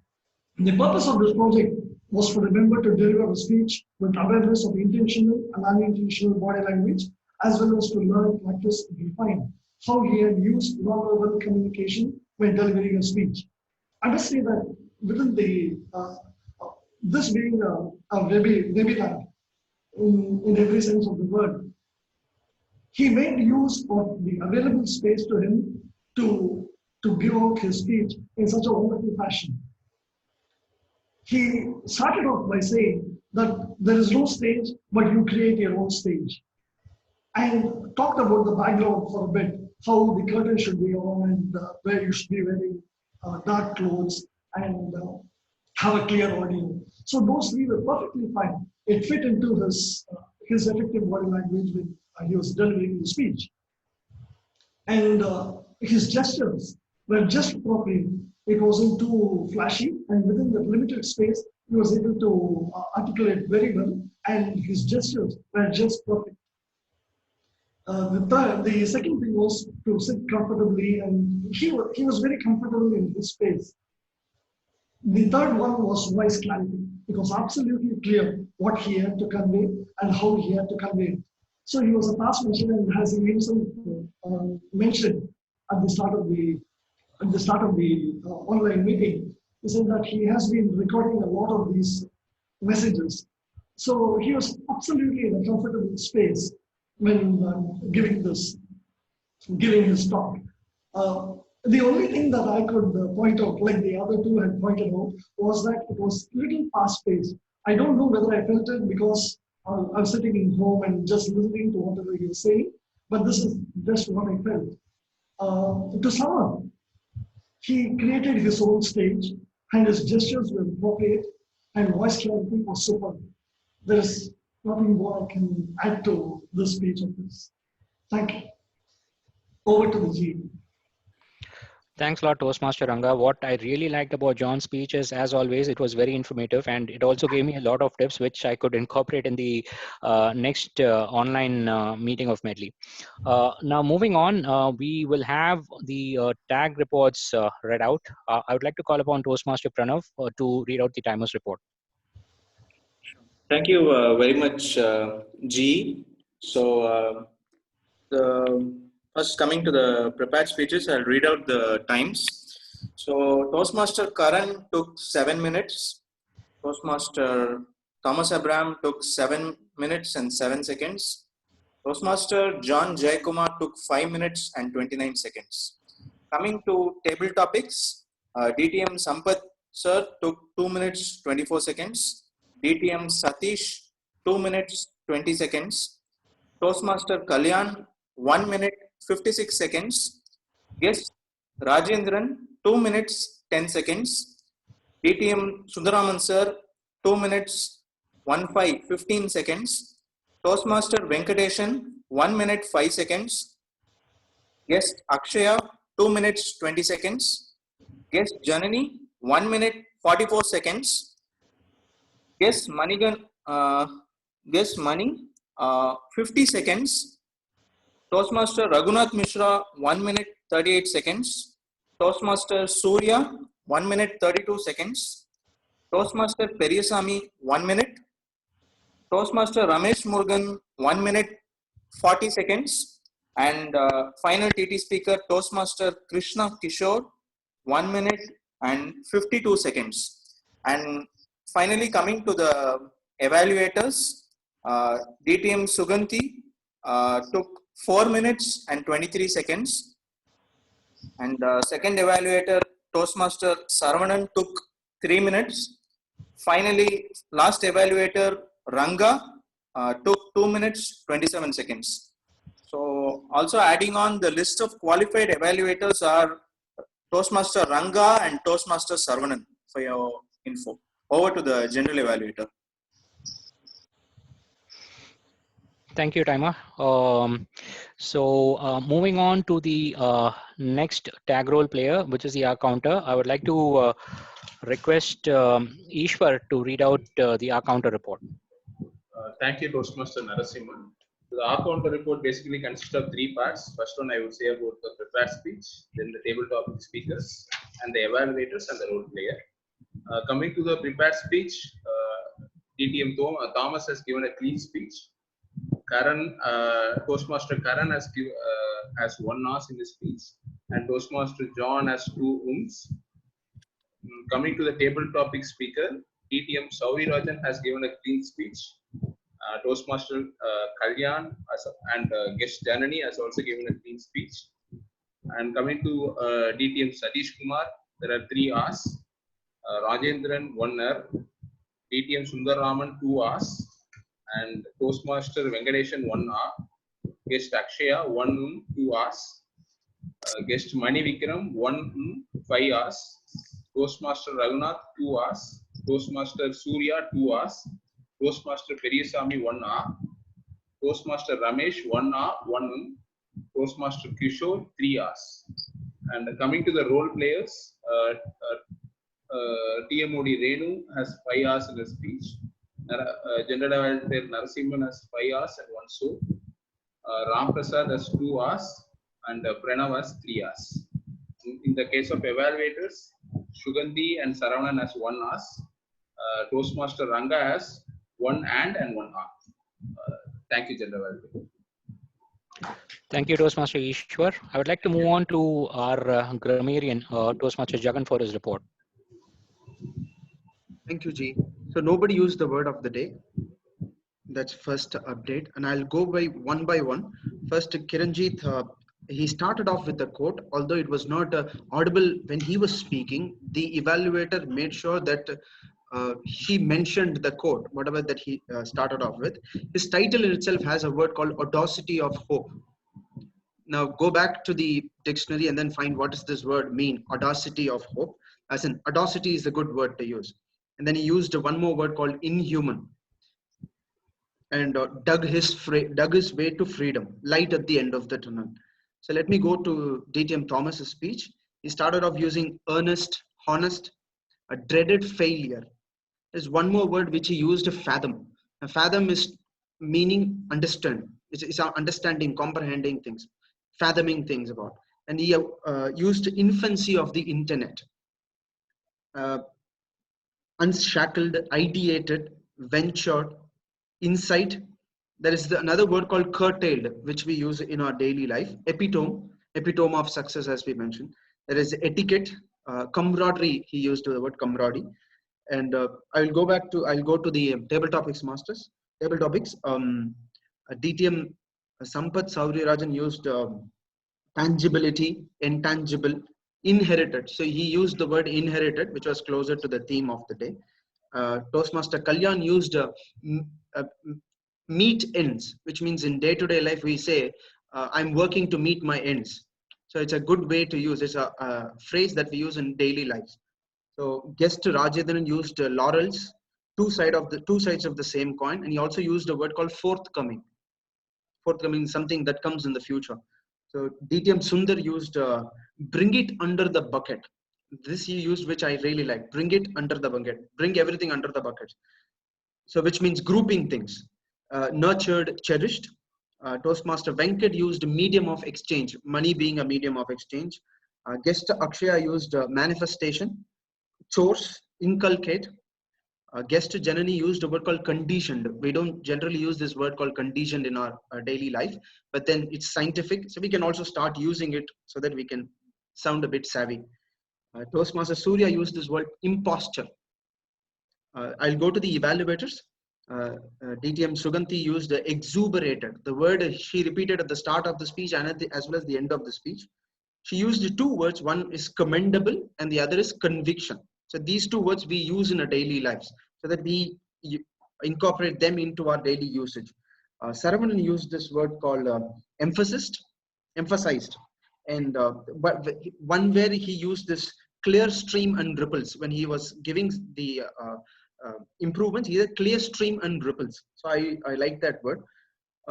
Suggestions, when I come back to suggestions, it's a pretty long meeting. So even if I pull some suggestions out, people won't be able to remember, oh, this is where I made a mistake, or this is where I made a mistake. So a suggestion to the VP is that we can put certain parts of the speech under scanner for the grammarian to take. Renu, could you go on mute? It's echoing. Sorry? It's echoing. Oh, okay. Yes, so we can put certain parts of the meeting under scanner so that, for example, prepared speeches. Grammarian will only look out for not so appropriate usages for the prepared speeches so that we are able to point out things and not look for all of people won't be able to remember. So table topics, we had around 10, 15 people. We won't be able to remember not so appropriate usages where we have committed them. So it's a pretty long meeting, and for us to find these not so appropriate usages, it's better for us to put certain people under scanner and then meeting by meeting. So today, table topics. Next meeting, prepared speeches. The second suggestion that I wanted to give for the tag, as well as for the tag as well as the evaluators, there were a lot of chat which was going on in between in the chat box. So these are all distracting for us to actually listen to people who are speaking. So if we want to communicate, it's better to communicate in private. If there is, for example, DTM president included this URL to vote, that is more that needs to be there. So I would suggest if we want to communicate, let us communicate in a private meeting. It was difficult for us to listen to the speeches. So that's it. Over to the EG. Thank you, Jagan. Thanks a lot for the report. And now coming to the general evaluators report. Before that, I would like request all the members to vote for the best tag role player as well as for the best evaluator. The qualified evaluators, as pointed out by the timer, were Toastmaster Ranga and Toastmaster Saravanan. Now coming to the general evaluators report. Now this is something which is completely new for us. This is something which we've been forced to try out, and whenever we've been pushed, we've always tried something different, something new. And I'm glad overall, I don't want to be overtly critical about this entire platform or this medium. Overall, I would say it was a good meeting. I enjoyed every bit of it. The meeting began a couple of minutes late. We could have started on time. Followed by, I agree whatever Jagan said, there were a few technical glitches, and the group chats would or could have been, say, a bit of a distraction. That is something which we need to look at. But having said that, this is the first time we are trying out this platform. We don't really know what may work or what may not work. So given that, I would like to give a bit of a leeway, and probably some of the things which we are able to say find out, some of the glitches, some of the things which could be improved. Like for instance, the meeting could have been started on time. Probably say the voting say URL could have been shared with the members beforehand, or probably say a few minutes before the meeting. And also the chats which were happening could have been say avoided. So, but there were a lot of positives which I did make a note of. Probably for the first time, a lot of people participated in the table topics. This is not something which happens quite often in most of the Toastmasters meeting. Apart from that, another thing that I noticed about table topics is that the topics were relevant to the theme of the day, which is what's your legacy, and also the questions were a bit thought-provoking, which was asked by Toastmaster Ram Prasad. Moving on, the evaluation section was very good. The evaluators gave very good and candid feedback to all the prepared speakers. And another thing which I made note of, yes, and all the role players played their roles diligently. Overall, I enjoyed this meeting, and if we can just fix few of the glitches which we discussed, I think we can have more, say, better meetings in the future. Overall, I enjoyed this meeting. I'll hand it over to the Toastmaster of the day, Renu. Over to you, Renu. Thank you, Toastmaster Narasimhan. Now, before I hand the mic over to our President, DTM Sukalti Swami, let me just give you one last insight on today's theme. Our planet belongs to all of us. I'm sure you'll all agree with me. Every generation has inherited a planet. This inheritance is one that must be handled with care and should be handed over to the next one with all natural resources intact. This has not happened in the last 40 years or so. The planet has been exploited by successive generations, and now we have hardly any resources left for our future generations. We've looted the legacy handed over to us by our previous generations. Have we not committed a crime against nature and humanity? What are we doing to redeem ourselves? Today we can see that coronavirus is taking over and trying to cull as many human beings as possible. Now I'm going to leave a question with you today. Ponder over so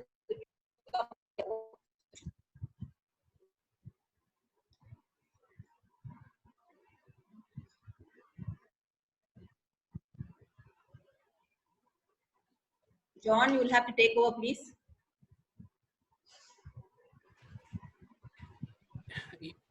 You're audible, Renu. Yeah, okay. Okay, I just lost the screen, that's why. So I'm just going to leave you with one question to ponder over. Please try and find solutions to reduce our carbon footprint so that such things like the coronavirus will not occur again and again. That's it. So for this evening, I'm now going to hand over the mic to our President, Presiding Officer of the Day today, DTM Sukanti Peresa.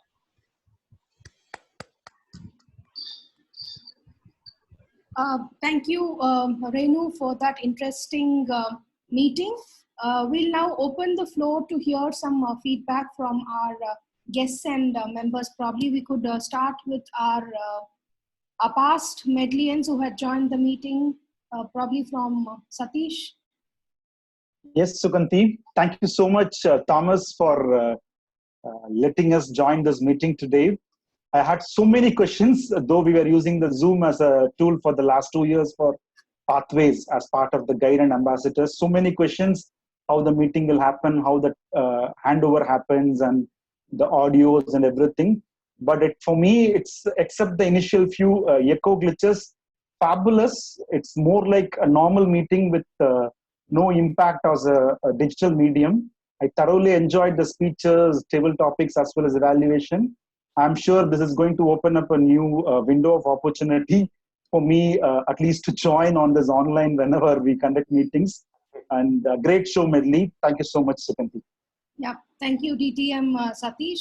And we also have another long-time Medlian, Toastmaster Janani Suri. Would you like to share a few words, Janani?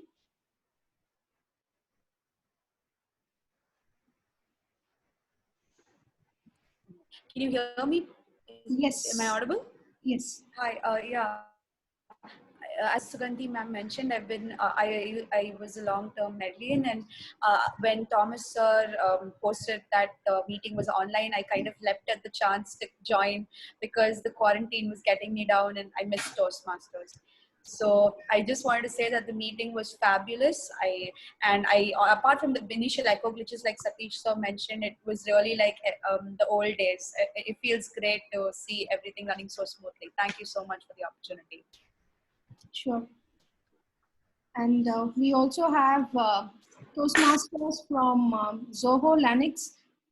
Probably Raj, would you like to share a few words with us, please?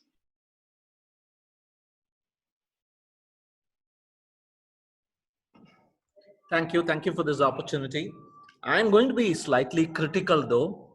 Mm-hmm. I think, see, this is the 30th or 35th meeting that we have had under the guidance of Toastmaster Sauri Rajan and Toastmaster Thomas at Zoho.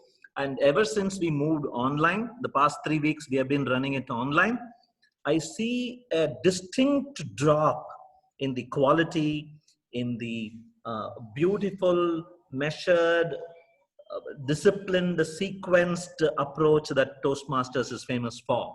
Everything seems to have become a little too casual, a little too confusing, a little too careless about timekeeping and so on. I think it is probably simply because of the internet connectivity issues that we have and the obviously informal setting that we are all used to when we do online video conferencing. I personally feel Toastmasters and online conferences simply don't mix. They are oil and water. That's how I feel it. But given that we have no other option, no other choice, I think we'll have to innovate and discover our own compromise here. And probably over time, we will find a good way to do it. Until then, I loved the recommendations given by Toastmaster John, from setting the background to giving the proper lighting to looking at the camera and not looking at your own mugshot or the others in the screen. I think they're all worth their weight in gold, and I'm going to share it with my own Toastmasters group in Zoho. Thank you for the opportunity to attend today. Sure. Thank you, Raj. We still have a couple of more minutes. Would there be any members who would like to give any feedback? Yes, Shuganti, Kalyan. Hi, Kalyan. Shuganti, two things. One is it is such a seamless meeting. I really appreciate, because to me, I don't come, though I come from a pure technical background, I'm not seen, or I'm neither a participant of such an online meetings, because mine is a very different forum. But meetings started, and then till now, I see a complete seamless. Probably people who have seen extraordinary online meetings and video meetings may find the glitches.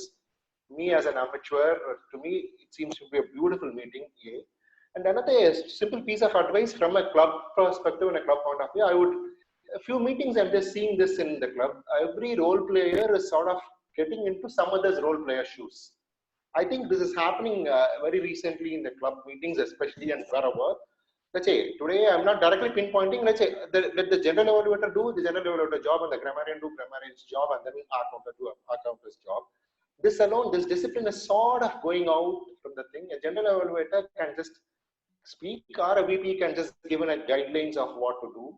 If of course we'll be having concerns, of course we'll be having feedback. Maybe we can just give the feedback at the end, or we can just reach out to the respective VP, respective member, or to the VP, and then say, hey, look, this is what happened, and then not end the meeting. Are the meeting roles? I personally feel we are here to stick to the roles and deliver what the role expects us to do. Thank you, Shreya. Yeah, sure. Thank you very much for the candid feedback. Hello. Kalyan, Can I have something? Can I say something? Yes, sir, please. See, I agree with both what Raj told and Kalyan told. There is truth in both. We did a very good meeting overall, but there is a lack of tautness in the meeting. Everywhere a little delay and a little bit of hesitation is going on. Maybe as it goes on, we will be able to tighten it. But the one main point which I would like to emphasize is the speakers have to stand back from camera and deliver. Otherwise, it becomes a semi-public meeting and we don't get the feel and the speakers will not get the real experience. So we'll be just filling in the projects, but the real experience will be lost. So we have to stand back and do that. I have seen it in some other meetings also I attended already.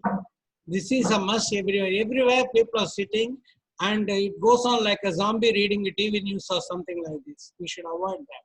Thank you. Thank you, sir. Well, point well taken. This is Sundar. Suganti, can I take a minute? Yes, sir, please. Yeah, I think conducting online meeting is a real challenge for many of the corporate clubs. It may happen in a seamless fashion because day in, day out, they do online meetings. But for a community club, without having any rehearsal, without having any dry run, this is an amazing job. Of course, we need to take care of the feedback comments. But as a maiden attempt, Team Medley has done a fantastic job. Congrats. Thank you, sir. Hi, I wanted to say a few things. Sure, please. Yeah, just this is regarding the pronunciation of two words. People here use honesty instead of honesty and career instead of career. So this is what I noticed in last 3-4 meetings.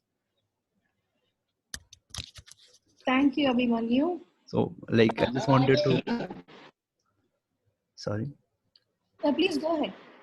Yeah, I just wanted to notice, like, I just wanted to make everyone notice that this is the mistake that they were doing.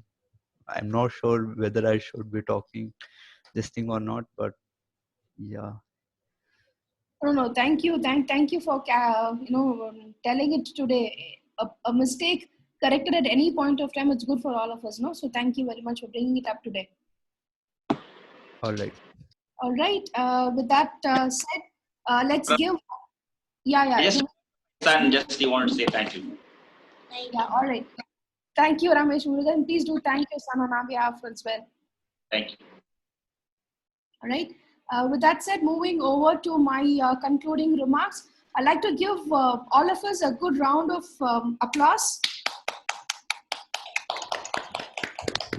Because I know for many of us coming online, using an online tool, especially for attending something, is something that we might get used to or we are already used to, but showing ourselves up on video and speaking is something that many of us are doing it for the first time.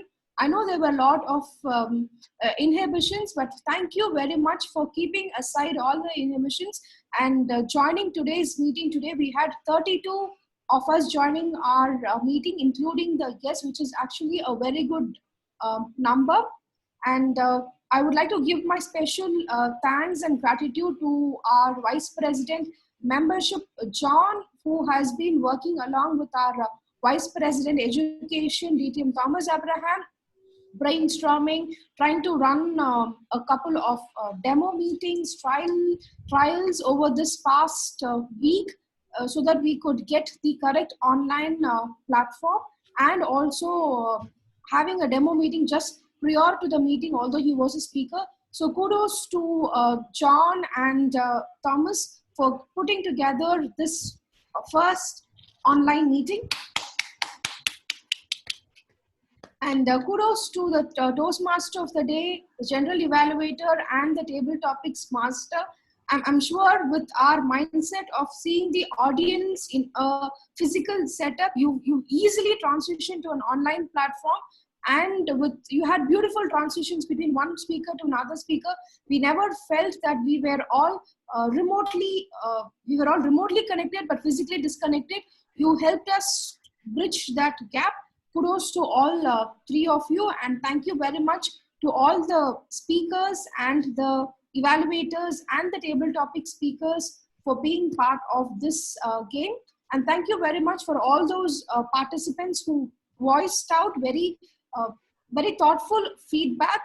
We will definitely, I've taken them down, and we will definitely work on them and see if we can do a demo meeting, a trial meeting with our speakers, wherein for the upcoming meeting, wherein we could see them completely observe their body language, so that there isn't much of a difference between the physical meeting and this online meeting in terms of effectiveness. With that said, I will now move on to declare the winners for today's meeting.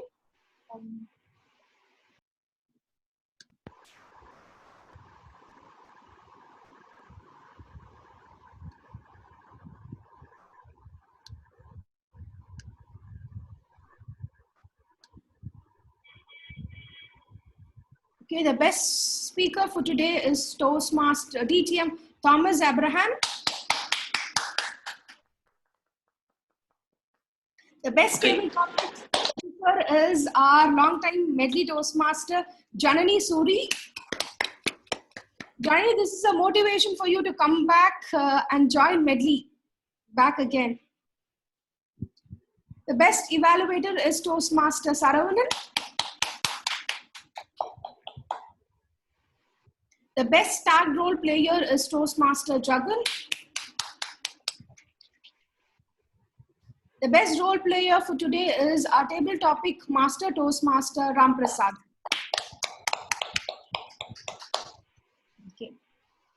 Thank you once again, our Toastmasters and guests, for taking out time to join our first meeting. Looking forward to meeting you all in our subsequent meeting on next Saturday. Thank you very much. Stay safe and have a good time. Thank you. Thank you. Thank you. Thanks, everyone. Thank you. Thank you.